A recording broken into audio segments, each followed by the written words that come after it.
జమ్ము ఏది అయినా ట్రై చెయ్యి ఆచి చికెన్ మసాలా. ఆచి చికెన్ మసాలా.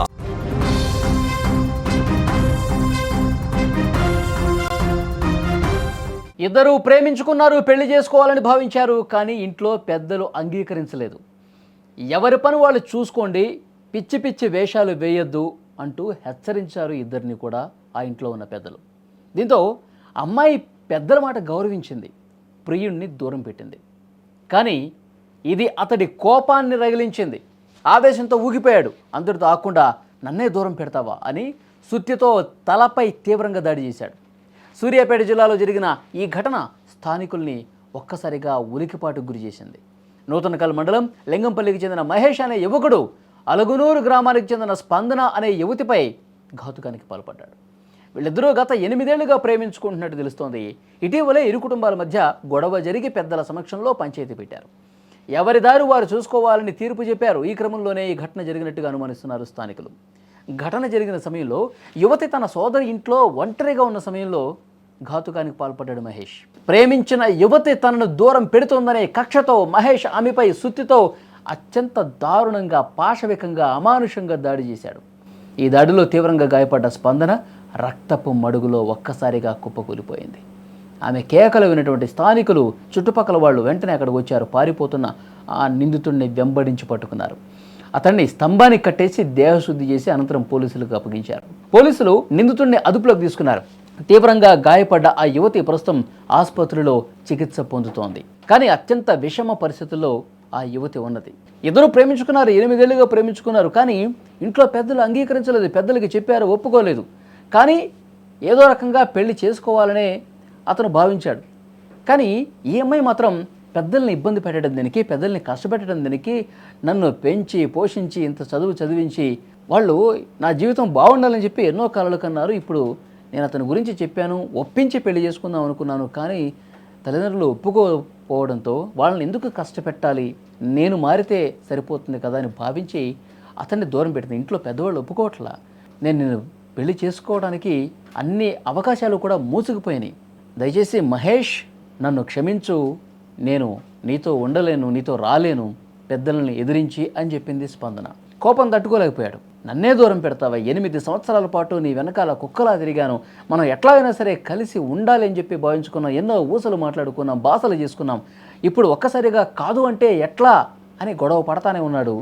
ఇక ఎంతకు తను వినకపోవటంతో ఆమె తన సోదరి ఇంట్లో ఉండగా, ఒంటరిగా ఉండగా వెంట తెచ్చుకున్నటువంటి ఒక సుత్తితో మహేష్ సైకోలా మారిపోయాడు. సైకో మహేష్ ఏం చేశాడు, స్పందన తల మీద సుత్తితో కొట్టి ఇక ఆమె రక్తపు మోడులో రక్తం కారుతూ ఒక్కసారిగా కిందకి కూలబడిపోయింది, పెద్దగా కేకలు వేస్తూ. చుట్టుపక్కల ఉన్న వాళ్ళందరూ కూడా వచ్చి ఒక్కసారిగా షాక్ అయిపోయారు. ఏం జరుగుతుందో తెలుసుకుని వెళ్ళిపోయి అతడు అక్కడి నుంచి పారిపోయే ప్రయత్నం చేస్తుండగా వెంబడించి అతన్ని పట్టుకొని స్తంభాన్ని కట్టి, స్క్రీన్ మీద చూస్తున్నారు మీరు, అతను ఏ విధంగా స్తంభానికి కట్టేశారు మీరు చాలా స్పష్టంగా చూడొచ్చు. ఒక పక్క రక్తపు మడుగులో పడిపోయినటువంటి స్పందనను వెంటనే ఒక అంబులెన్స్ని పిలిపించి ఆ అమ్మాయిని ఆసుపత్రికి తీసుకెళ్లి చికిత్స అందిస్తున్నారు. మరొక వైపు వీడిని ఆ స్తంభానికి కట్టేసి పోలీసులకు సమాచారం ఇచ్చారు. సో చాలా బాధాకరమైన విషయం. పెద్దల్ని ఒప్పించి పెళ్లి చేసుకోవాలి, పెద్దలు ఒప్పుకోకపోతే ఇంకేదైనా మార్గం ఉందేమో చూడాలి. కానీ ఈ విధంగా చట్టాన్ని చేతిలోకి తీసుకొని క్రూరంగా రాక్షస మనసుతో ఇట్లా క్రిమినల్గా మారిపోయి, సైకోల్లాగా మారిపోయి ఈ విధంగా చేయటం ఎంతవరకు కరెక్ట్? సో అమ్మాయి ఇప్పుడు చావు బతుకుల మధ్య ఉంది. అంటే నాకు దక్కనిది ఇంకెవరికి దక్కకూడదు అన్న ఒక క్రిమినల్ ఆలోచనతో ఈ మహేష్ అనే సైకోగాడు బిహేవ్ చేసినటువంటి పరిస్థితి ఉంది. సో డెఫినెట్గా చాలా బాధాకరమైన విషయం. 2 కుటుంబాల్లో ఉన్నటువంటి పెద్దలు ఇప్పుడు బాధపడుతూ ఉన్నారు, ఇప్పుడు వాళ్ళు రోధిస్తూ ఉన్నారు. వీడు ఒక సైకో అని చెప్పి వాళ్ళు భావిస్తూ ఉన్నారు. ఈ అబ్బాయి తల్లిదండ్రులేమో వద్దురా అమ్మాయి అని చెప్పి అంటే నువ్వు వినట్లేదు, ఇప్పుడు ఈ గతి పట్టింది నీకని చెప్పి ఈ అబ్బాయి తల్లిదండ్రులు కూడా బాధలో ఉన్నటువంటి పరిస్థితి ఉంది. అతన్ని పోలీసులు అదుపులోకి తీసుకున్నారు, కేసు కూడా నమోదు చేశారు. కొడగూడలో ఉన్న స్నేహానగర్కు రావడం జరిగింది. ఇక్కడ ఈ స్నేహానగర్లో ఈ 2nd ఫ్లోర్లో ఒక స్పందన అని చెప్పేసి లా చదువుతున్నది. అరోరా కాలేజీలో, హైదరాబాద్ అరోరా కాలేజీ చదువుతుంది. ఇక్కడ వాళ్ళ సిస్టర్ వాళ్ళు ఉంటారు. అయితే ఈ సిస్టర్ వాళ్ళ ఇంటికి ఒక 2 డేస్ కింద రావడం జరిగింది. అయితే వాళ్ళు సిస్టర్ వాళ్ళు బయటికి వెళ్ళారు, ఆమె ఒకతే ఉన్నది, ఇక్కడ చదువుకుంటుంది. ఆ క్రమంలో మహేష్ అని చెప్పేసి ఆమెకు పరిచయం ఉన్న వ్యక్తి, వాళ్ళకు దూర బంధువు, లింగంపల్లి వాసి. అతను 8 ఇయర్స్ నుంచి ఇద్దరు కూడా లివింగ్లో ఉన్నారు. మాట్లాడే క్రమంలో ఆ హీటెడ్ ఆర్గ్యుమెంట్లో అతను ఆమెను ఒక సుత్తెతోటి బలంగా తల మీద కొట్టడం జరిగింది.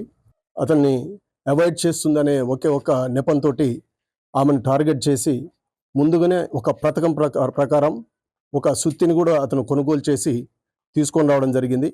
ఆ కొనుగోలు చేసి తీసుకొచ్చిన సుత్తెతోటి బలంగా తల మీద కొట్టడం వల్ల ఆమెకు తీవ్రమైన గాయాలని, ఆమెకు చికిత్స గురించి హాస్పిటల్ తరలించడం జరిగింది. అతన్ని ఇమ్మీడియట్గా అతన్ని అదుపులోకి తీసుకొని తదుపరి విచారణ గురించి మనం కోర్టులో హాజరుపరచడం జరుగుతుంది.